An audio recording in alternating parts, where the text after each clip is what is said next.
জি ma'am জি ma'am শোনা যাচ্ছে। খালা এদিকে আসুন।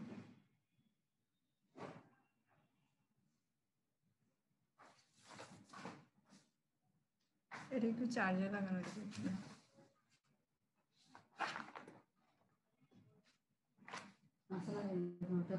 হ্যাঁ হ্যাঁ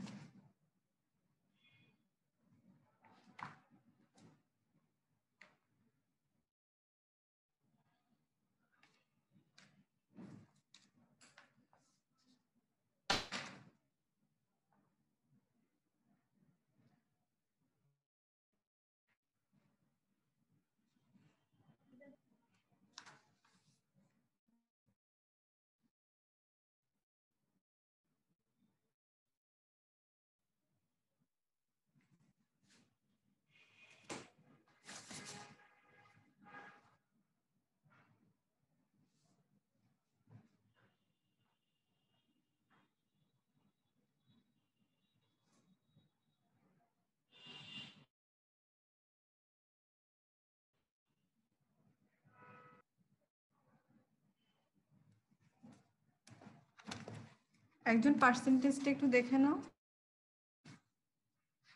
টোটাল মনে হয় 36 প্রেজেন্ট আজকে।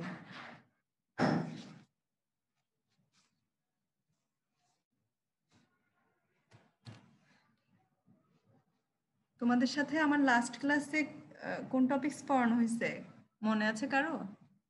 Ma'am environmental health. কি কি পড়ানো হয়েছে এনভায়রনমেন্টাল হেলথ থেকে? ম্যাম ওয়াটার পিউরিফিকেশন ওগুলো, তারপর pollution, green house effect. Water pollution. Ma'am water pollution disease যেগুলা হয় ওগুলার। আচ্ছা আচ্ছা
স্ক্রিন দেখতে পাচ্ছ তো সবাই? জি ম্যাম।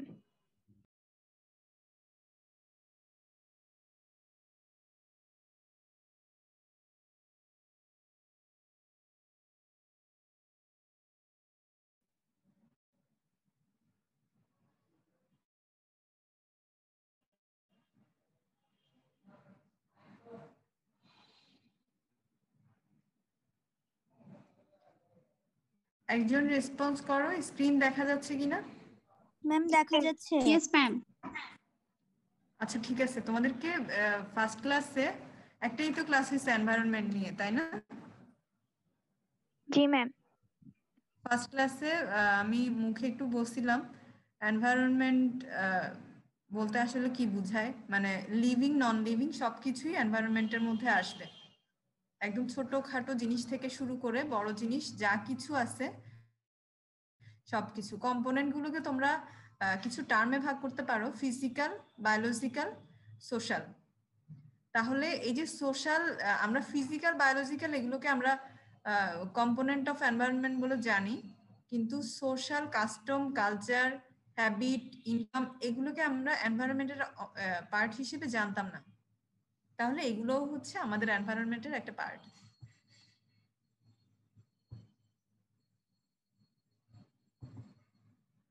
আচ্ছা, তারপরে এনভায়রনমেন্টের ইম্পর্টেন্স কি?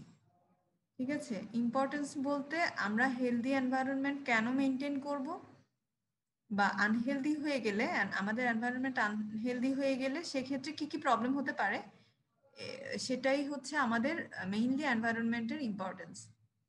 তাহলে human health largely depends on his or her environment. ঠিক আছে, তারপর হচ্ছে এখানে নানা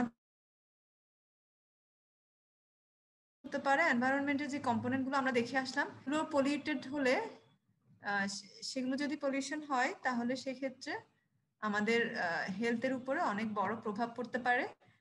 যেমন ধরো আমরা প্রথমেই যেটা পড়ছিলাম ওয়াটার পলিউশন, ঠিক আছে, যদি সেফ অ্যান্ড ক্লিয়ার ওয়াটার পাওয়া না যায় তাহলে সেক্ষেত্রে ওয়াটারবর্ন ডিজিজ হতে পারে। আর মানুষ তো আসলে পানি ছাড়া কোনোভাবেই বাঁচতে পারে না, সেজন্য বিশেষ করে খাওয়ার পানিটা যদি পরিশুদ্ধ না হয় বা পিওর না হয় সেক্ষেত্রে হিউম্যান ডিজিজ গুলো অনেক বেশি হতে পারে। তোমরা কলেরার কথা জানো, কলেরা যদিও এখনো কন্ট্রোলড, কিন্তু অনেক আগে এটা, এখন করোনা যেমন এপিডেমিক, ঠিক কলেরাও এপিডেমিক ছিল। মানে একজনের কলেরা হলে এটা পুরো গ্রাম ছড়িয়ে পড়তে 2-1 দিনও লাগতো না, এত দ্রুত ছড়াতো। কারণ ওই যে সেম সোর্স থাকতো, ধরো কেউ নদীর পানি খায় কোনো গ্রামে, তাহলে ওই নদী থেকে হয়তো ওই পুরো গ্রামের সবাই খায়, তাহলে একজনের হওয়া মানে সবার হয়ে যাওয়া। আমরা জানি ফুডবর্ন ডিজিজগুলো অথবা ওয়াটারবর্ন ডিজিজ যদি ধরি, ধরো ফুডবর্ন ডিজিজের ক্ষেত্রে একটা বিয়ের দাওয়াত ছিল, সেখানে দেখা গেছে যদি কোনো ফুড ইনগ্রিডিয়েন্টসের প্রবলেম থাকে তাহলে সেই খাবার যারা যারা খেয়েছে একদম 100% সবার না হলেও 90% অথবা 95% সবার হয়ে যেতে পারে। ঠিক আছে, তাহলে এটা এই জন্য খুব ইম্পর্টেন্ট। আর এয়ার পলিউশন হচ্ছে ওয়াটার পলিউশনের মতো এত ইমিডিয়েট ইফেক্ট না দিলেও একটা লং টার্ম ইফেক্ট থাকে। যেমন ধরো কেউ যদি ক্রনিক ইনডোর এয়ার পলিউশনের শিকার হয় তাহলে দেখা যাবে তার সিওপিডি, লাং ডিজিজ অথবা অ্যাজমা যা যা আছে, মানে রেসপিরেটরি প্রবলেমগুলো হবে। সেটা হয়তো হতে 1 বছর লাগতে পারে, কিন্তু তারপরও হবে। ঠিক আছে, আর সয়েল পলিউশনটা একটু কম ইম্পর্টেন্ট ওয়াটার পলিউশন, এয়ার পলিউশনের চেয়ে, কিন্তু তারপরও যারা সয়েল রিলেটেড অকুপেশন যাদের, যেমন ধরো ফার্মার, তাদের ক্ষেত্রে কিন্তু এটা অনেক বেশি ইম্পর্টেন্ট, বিশেষ করে গ্রামীণ লাইফ লিড করে যারা, তাদের জন্য। তারপর পুয়ার হাউজিং কন্ডিশনের সাথে কোন ডিজিজটা রিলেটেড বলো তো, একটা এক্সাম্পল।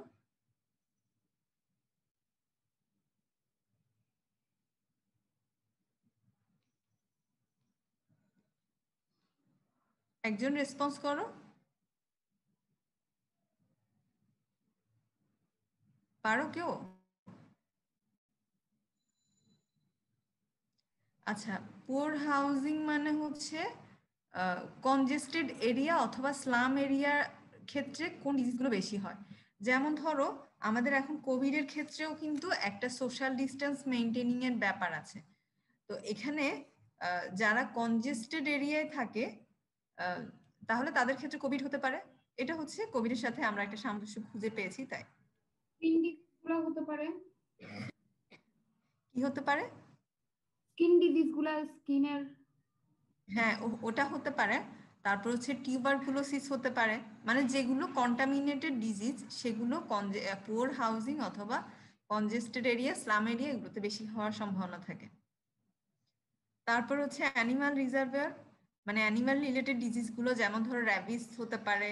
তারপর নিপা ভাইরাসের নাম তোমরা সামনে জানবা, এখনো হয়তো অনেকে জানো।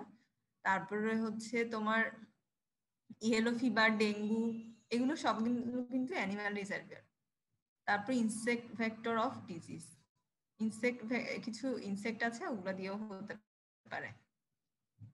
আবার এই যে ওয়াটার, এয়ার, সয়েল, এই বিষয়গুলো কিন্তু একদম শুরু থেকে পলিউশন অবস্থায় ছিল সেরকম না। এটা হচ্ছে মানে আমরাই এটার জন্য দায়ী, হিউম্যান অ্যাক্টিভিটিস মেইনলি এটার জন্য দায়ী। তাহলে এনভায়রনমেন্ট অ্যান্ড হেলথের রিলেশনটা কিরকম, সেটা হচ্ছে এটা। যদি আমরা এনভায়রনমেন্টাল স্যানিটেশন যদি মেনটেন করি অথবা ইমপ্রুভ করতে পারি তাহলে আমরা ডিজিজ প্রিভেনশন করতে পারবো এবং আমাদের হেলথকে প্রমোশন করতে পারবো। তাহলে এই লাস্টের কয়েকটা লাইন হচ্ছে সবচেয়ে বেশি ইম্পর্টেন্ট। আর এনভায়রনমেন্ট পলিউশন কিসের সাথে বেশি বলো তো? তোমাদেরকে এর আগের ক্লাসে হয়তো বলছিলাম আরবানাইজেশন অ্যান্ড গ্লোবালাইজেশনের সাথে এই পলিউশন অনেক বেশি রিলেটেড। যত বেশি আরবানাইজেশন হচ্ছে এবং গ্লোবালাইজেশন হচ্ছে, পলিউশনও ঠিক সেম, মানে ডিরেক্টলি প্রপোর্শনাল বেড়ে যাচ্ছে।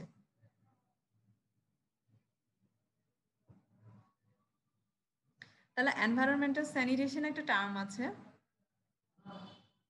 এনভায়রনমেন্টাল স্যানিটেশন কি জিনিস সেটা তোমরা এটা একটা স্ক্রিনশট নিয়ে রাখো।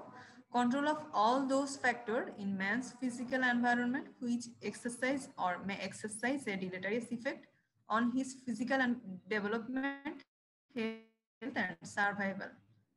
ঠিক আছে, মানে হচ্ছে এনভায়রনমেন্টের যতগুলো কম্পোনেন্ট আছে সবগুলোকে হেলদি ওয়েতে রাখাটাই হচ্ছে এনভায়রনমেন্টাল স্যানিটেশন। এটা হচ্ছে সহজ কথায়।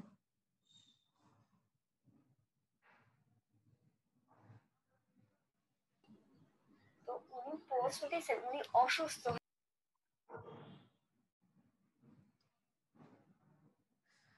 আচ্ছা, এগুলো তো বললাম। তারপরে হচ্ছে সোর্স অফ ওয়াটার, এগুলো অত লাগবে না, তারপরেও তোমাদেরকে একটু দেখাচ্ছি। কিন্তু তোমরা সবাই অলরেডি জানো রেইন হচ্ছে সবচেয়ে রিলায়েবল সোর্স। ঠিক আছে, রেইনফল থেকে যে ওয়াটার পাবা, বন্যাগ্রস্ত এলাকায় কিন্তু তাদেরকে বলা হয় যেহেতু সেখানে সব দিকে পানি থাকে, সে আরেক জায়গায় গিয়ে যে pure and safe drinking water নিয়ে আসবে নিজেদের জন্য, এটার কোনো উপায় থাকে না। তো সেক্ষেত্রে তারা কি করবে, এই যে রেইনফল থেকে যে ওয়াটার পাবে সেটা তারা নিশ্চিন্তে খেতে পারবে। আর অন্যভাবে হলে আমরা ওই যে তোমাদেরকে গত ক্লাসে বলছিলাম ক্লোরিন ট্যাবলেট ইউজ করে পানিকে তারা পিউরিফাই করে নেবে। তারপর সেফ অ্যান্ড হোলসাম ওয়াটার, এটা একটা তোমাদের কোশ্চেনই আসবে, ক্রাইটেরিয়া।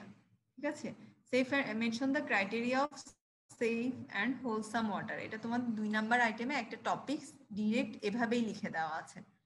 ঠিক আছে, তাহলে ক্রাইটেরিয়া গুলো কি দেখি চলো। 4টা ক্রাইটেরিয়া আছে। Free from any pathogenic bacteria, free from any harmful substance, pleasant to test, are unable for domestic purpose, usable for domestic purpose. তাহলে কোনো প্যাথোজেন থাকবে না, ব্যাকটেরিয়া হোক ভাইরাস হোক যেটাই হোক, কোনো প্যাথোজেনিক অর্গানিজম থাকবে না, কোনো হার্মফুল সাবস্টেন্স থাকবে না। হার্মফুল সাবস্টেন্স মানে কি, যেমন ধরো সবচেয়ে কমন এক্সাম্পল যদি আমরা ধরি তাহলে হচ্ছে আর্সেনিক। আর্সেনিক থাকবে না, ঠিক আছে? আরো অনেক কিছু থাকতে পারে হার্মফুল সাবস্টেন্স ওয়াটারে, সেগুলো থাকবে না। যে কোনো হার্মফুল সাবস্টেন্স, সেটা কেমিক্যাল হতে পারে, ফিজিক্যাল হতে পারে, বায়োলজিক্যাল হতে পারে, যে কোনো কিছু। তারপরে হচ্ছে সেফ অ্যান্ড হোলসাম ওয়াটার আমরা কিসের জন্য নিচ্ছি? খাওয়ার জন্য, ড্রিঙ্কিং এর জন্য। তাহলে সেটা অবশ্যই প্লিজেন্ট টু টেস্ট। ধরো কোনো প্যাথোজেনিক ব্যাকটেরিয়া নাই, কোনো হার্মফুল সাবস্টেন্স নাই, কিন্তু সেটা খেতে ভালো না, টেস্টটা ভালো না, হয়তো সেখানে একটা এমনি কালার চেঞ্জ হয়ে গেছে অথবা টেস্টটা চেঞ্জ হয়ে গেছে, বেশি লবণাক্ত হয়ে গেছে, এটা হলেও আসলে safe and wholesome water criteria fill up করবে না, ঠিক আছে? কোনো কালার, কোনো অ্যাডেড কালার থাকবে না, কোনো অ্যাডেড ওডর থাকবে না। তারপরে 4 নাম্বার ক্রাইটেরিয়া হচ্ছে ইউজেবল ফর ডোমেস্টিক পারপাস। ধরো উপরে 3টা সবগুলোই ফিল আপ করলো, কিন্তু ডোমেস্টিক পারপাসে কোনো একটা কারণে সেটাকে ইউজ করা যাচ্ছে না, ঠিক আছে? হয়তো এই 3টে ক্রাইটেরিয়া আছে, কিন্তু ওই ওয়াটারটা কালেক্ট করতে পারছে না, অথবা সেই ওয়াটারটা সাফিসিয়েন্ট না, যে কোনো কারণেই হোক ডোমেস্টিক পারপাস ইউজ করা যাচ্ছে না, তাহলে সেটা সেফ অ্যান্ড হোলসাম ওয়াটারের ক্রাইটেরিয়া ফিল আপ করবে না, ঠিক আছে? তাহলে এই ক্রাইটেরিয়া গুলো যদি ফিল আপ না হয়, তাহলে সেটাকেই আমরা কন্টামিনেটেড অথবা পলিউটেড ওয়াটার বলবো।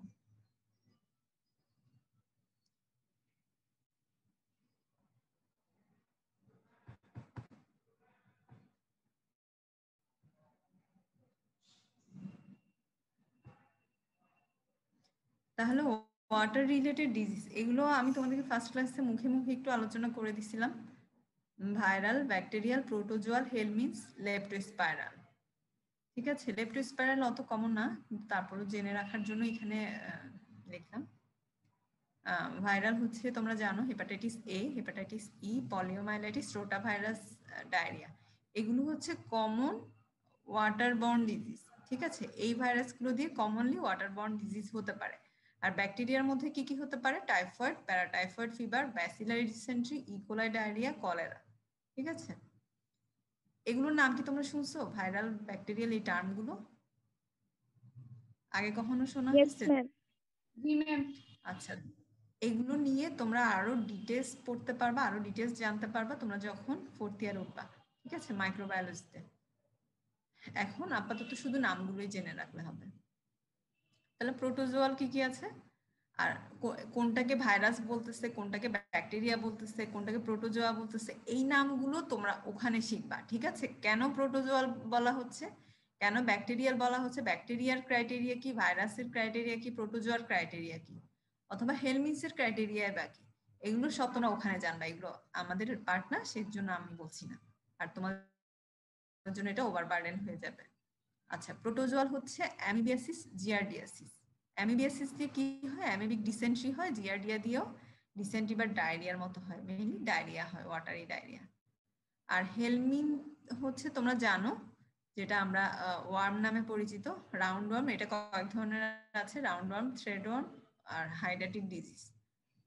আর লেপ্টোস্পাইরাল নামটা দেখে রাখো।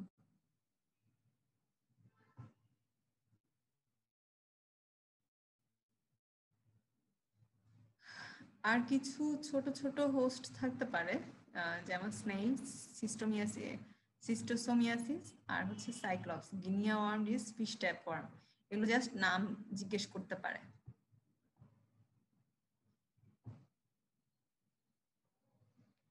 পার্সেন্টেজ দেখছো একজন?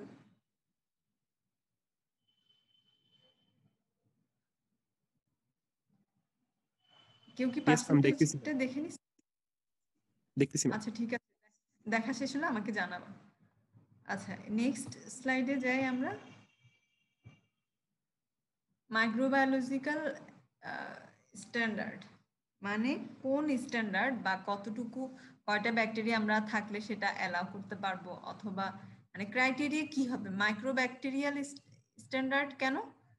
ক্রাইটেরিয়া কয়েক ধরনের আছে, ধরো কেমিক্যাল স্ট্যান্ডার্ড অথবা ফিজিক্যাল স্ট্যান্ডার্ড, ব্যাকটেরিয়াল স্ট্যান্ডার্ড মানে হচ্ছে এটা আমরা বায়োলজিক্যাল এজেন্ট কেমন থাকবে, কতটুকুতে কতটুকু থাকতে পারবে, থাকতে পারবে না, এই ক্রাইটেরিয়া গুলো ডিফাইন করছি দেখে এটাকে মাইক্রোবায়োলজিক্যাল স্ট্যান্ডার্ড বলে। অন্য স্ট্যান্ডার্ড গুলো তোমরা জানতে পারো, কিন্তু এটা হচ্ছে ইম্পর্টেন্ট কারণ এটা পরীক্ষায় আসে। এবং এনভায়রনমেন্ট থেকে যদি কোশ্চেন ভাই ভাই বলো বা অন্য যেখানেই বলো, ওয়াটার পলিউশনের ক্ষেত্রে এই বিষয়টা ইম্পর্টেন্ট, মাইক্রোব্যাকটেরিয়াল স্ট্যান্ডার্ড।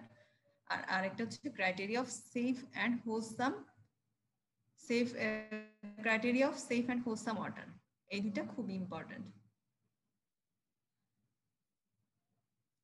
তাহলে এখানেও 4টা স্ট্যান্ডার্ড আছে পিওর ওয়াটার হওয়ার জন্য।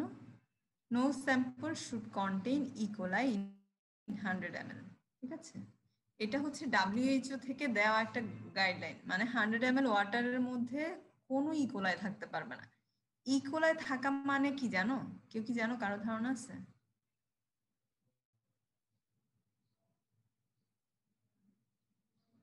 ধারণা আছে কারো? আচ্ছা, হয়তো জানো না তোমরা, আমি বলে দিচ্ছি। ইকোলাই হচ্ছে আমাদের ইন্টেস্টাইনের একটা কমেন্সাল। কমেন্সাল মানে হচ্ছে যেটা কমনলি থাকে। ঠিক আছে, এমনিতে হিউম্যান বডিতে কিছু নর্মাল ফ্লোরা থাকে। নর্মাল ফ্লোরা, এই টার্মটা হয়তো তোমরা শুনোনি, বায়োলজিতেই শুনবা। নর্মাল ফ্লোরা মানে হচ্ছে এটা নর্মাল, টার্ম থেকেই বোঝা যাচ্ছে এটা থাকাটা বডিতে, এটা প্রেজেন্ট থাকাটা নর্মাল, মানে নর্মালি এটা প্রেজেন্ট থাকে। গাট ফ্লোরা ওইগুলাকে বলা হয় নরমাল ফ্লোরা, যেগুলো এগুলা। হ্যাঁ, নর্মাল গাট ফ্লোরা গাটেও থাকতে পারে, বডির অনেক জায়গায় থাকতে পারে, স্কিন সারফেসে থাকতে পারে, চোখে থাকতে পারে, কনজাংটিভা, ভ্যাজাইনাতে থাকতে পারে, ইন্টেস্টাইনে থাকতে পারে, তারপর হচ্ছে থ্রোটে থাকতে পারে, মাউথে থাকতে পারে, অনেক জায়গায়, মানে সব জায়গায় কিছু নর্মাল ফ্লোরা আছে। নর্মাল ফ্লোরার কাজ কি? সেটা এগুলো প্যাথোজেনিক না, কিন্তু যখন একটা মানুষ ইমিউনো কম্প্রোমাইজড স্টেটে থাকবে তখন এগুলো প্যাথোজেনিক হয়ে ডিজিজ করে। তাহলে ইমিউনো কম্প্রোমাইজড যখন থাকবে না, মানে নর্মাল অবস্থায় ইমিউনো কম্পিটেন্ট ইন্ডিভিজুয়ালে এটা কি করবে? অন্য প্যাথোজেনিক ব্যাকটেরিয়া যদি ঢুকে তাহলে সেগুলোকে ডিস্ট্রয় করার মাধ্যমে মানে ডিজিজ হতে দিবে না। তাহলে নর্মাল ফ্লোরাগুলো আসলে আমাদের বডির জন্য উপকারী। তো ইকোলাই নর্মালি কিন্তু ইন্টেস্টাইনে থাকে, কিন্তু কোনো ডিজিজ করে না, যেহেতু এটা নর্মাল ফ্লোরা। তো ইকোলাই, তাহলে ইকোলাই যদি কোনো পানিতে থাকে তাহলে কি মিন করবে? Faecal contamination. কোনো পানিতে যদি একটা সিঙ্গেলও ইকোলাই পাও তুমি, তাহলে সেটা মনে করতে হবে এটা ফিকাল কন্টামিনেশন হয়েছে। ফিকাল কন্টামিনেটেড হওয়া কোনো পানি কোনোভাবেই মানুষ খেতে পারবে না। ঠিক আছে, কেন খেতে পারবে? এটা তো নর্মাল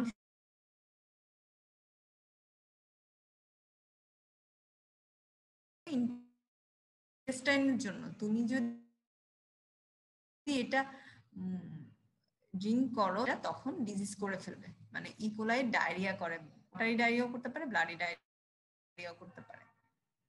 আচ্ছা, তারপর সেকেন্ড ক্রাইটেরিয়া হচ্ছে no sample should contain more than 3 coliform organism per 100 ml। Coliform organism মানে ওই যে ওগুলাই, ইকোলাই, আরো দুইটা আছে, মানে হচ্ছে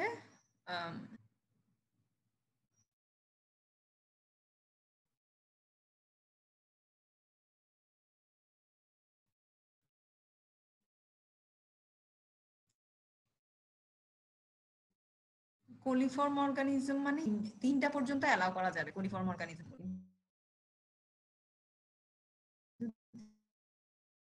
3টার বেশি হলে হবে না। তারপরে থার্ড হচ্ছে not more than 5% sample throughout the year contain coliform in 100 ml। মানে হচ্ছে বছরে যদি আমি 100টা স্যাম্পল নেই, তার মধ্যে 5টা স্যাম্পল যদি কোলিফর্ম পায় 5টা স্যাম্পলে, তাহলে সেটা অ্যালাউ করা যাবে। আর 5টার বেশি স্যাম্পলে যদি আমরা কোলিফর্ম অর্গানিজম পাই তাহলে সেটাও রিজেক্ট করতে হবে কোনো সোর্সের ওয়াটারে। ঠিক আছে, আর 4 নাম্বার হচ্ছে no two consecutive sample should have coliform organism in 100 ml। তাহলে দেখো সবগুলোর মেজারমেন্টেই কিন্তু 100 ml লেখা আছে, মানে 100 ml কে আমরা স্ট্যান্ডার্ড স্যাম্পল হিসেবে নিলাম। তাহলে 100 ml স্যাম্পল আমরা পরপর 2বার নিলাম। ধরো প্রথমবার 100 ml নিলাম, তখন পেলাম না, কিন্তু পরের বার নিলাম তখন পেলাম। ঠিক আছে, সেকেন্ড বার পেলাম, তারপর থার্ড বার নিলাম, থার্ড বারও পেলাম। তাহলে 2টা কনসিকিউটিভ হলো না? প্রথমবার পাইনি, ঠিক আছে, এটাকে আমরা নর্মাল ধরে নিছিলাম, কিন্তু সেকেন্ড বারও পেলাম, থার্ড বারও পেলাম, মানে পরপর দুইবার, অথবা প্রথমবারও পেলাম, সেকেন্ড বারও পেলাম, তাহলে এটা অ্যালাউ করা যাবে না। কিন্তু প্রথমবার পেলাম, সেকেন্ড বার পেলাম না, অথবা প্রথমবার পেলাম না, সেকেন্ড বার পেলাম, মানে দুইটা স্যাম্পলের মধ্যে কোনো একটাতে পেলাম, তাহলে এটা অ্যালাউ করা যাবে। এটা কোলিফর্ম অর্গানিজমের ক্ষেত্রে। তাহলে চারটা ক্রাইটেরিয়ার মধ্যে প্রথমটা হচ্ছে ইকোলাইয়ের সাথে রিলেটেড, আর পরের তিনটা হচ্ছে কোলিফর্ম অর্গানিজমের সাথে রিলেটেড।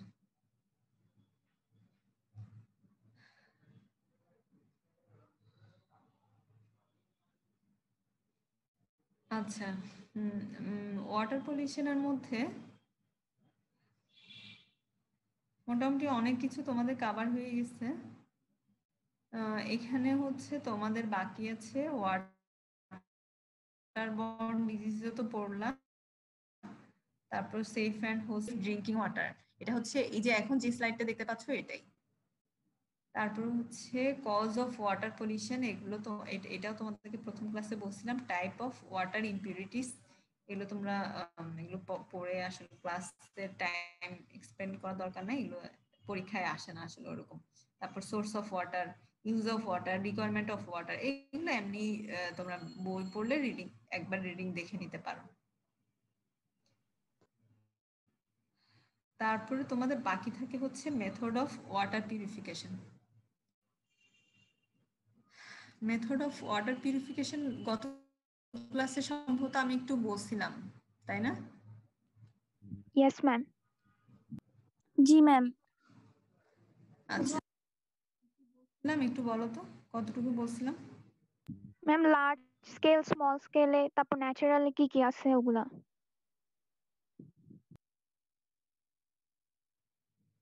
আচ্ছা, ন্যাচারাল কি কি আছে? ন্যাচারাল কিন্তু ইম্পর্টেন্ট, স্যাররা ভাই ভাই যখন জিজ্ঞেস করে তখন লার্জ স্কেল স্মল স্কেল জিজ্ঞেস করেই, কিন্তু ন্যাচারাল পিউরিফিকেশন প্রসেস কি আছে এটা অনেক বেশি জিজ্ঞেস করে।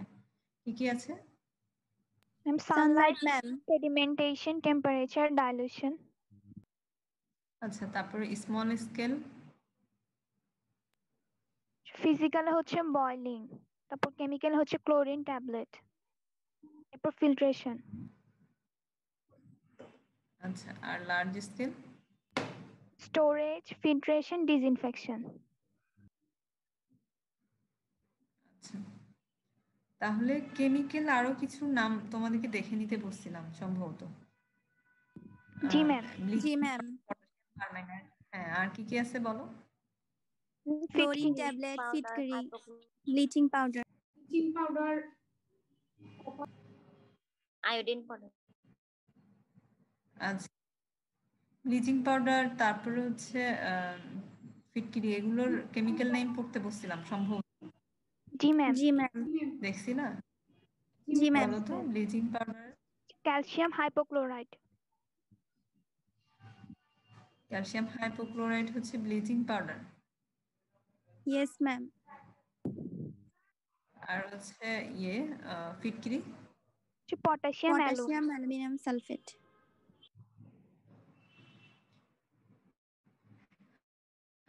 আচ্ছা ঠিক আছে। আর কি কি কেমিক্যাল ছিল? ক্লোরিন ট্যাবলেট,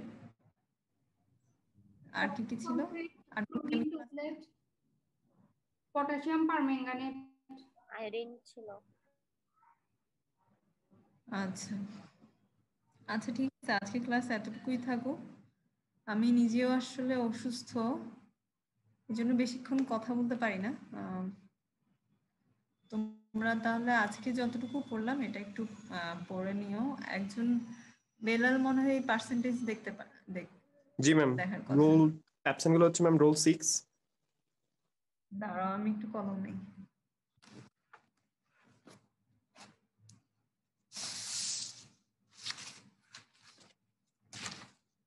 হ্যাঁ, অ্যাবসেন্ট রোল কত? Ma'am roll 6। রোল 6, তারপর দেন ম্যাম রোল 9, রোল 9, আর রোল 35। আচ্ছা ম্যাম 35 আসছে ম্যাম এখন। রোল 37, 37, 39। হ্যাঁ 37 এর পরে কি? হ্যালো,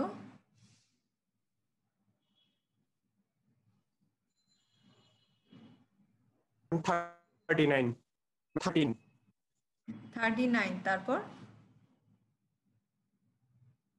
এরাই ম্যাম, এই 4 জন। 4 জন। এখানে তো অবশ্য আমি সহ 45 দেখাচ্ছে। আচ্ছা, তোমরা সবাই সুস্থ আছো তো? এখন ট্রান্সমিশন তো অনেক বেড়ে গেছে, তাই না? সবাই ভালো আছো? সবার ফ্যামিলি মেম্বাররা ভালো আছে? আচ্ছা, তোমাদের পরীক্ষার কি খবর? পরে আর কোনো কিছু নতুন কোনো নিউজ আছে? No ma'am. আচ্ছা, এতদিন তো সম্ভবত স্যারের কার্ডগুলোই কন্টিনিউ করছেন, তাই না? জি ম্যাম। আচ্ছা, তোমাদের ক্লাস সাসপেন্ড হবে এরকম কিছু বলছে? ম্যাম 15 তারিখ মেবি। 15 তারিখ না? আচ্ছা, তোমাদের প্রফের তো সেরকম কোনো ডেট মনে হয় দেয়নি, সম্ভাব্য ডেট। No ma'am. আচ্ছা, ঠিক আছে, সবাই তাহলে আমার জন্য দোয়া করবা একটু, আর পড়ালেখা করতে থাকো সবাই। ঠিক আছে, আল্লাহ হাফিজ তাহলে। আসসালামু আলাইকুম ম্যাম। আসসালামু আলাইকুম ম্যাম।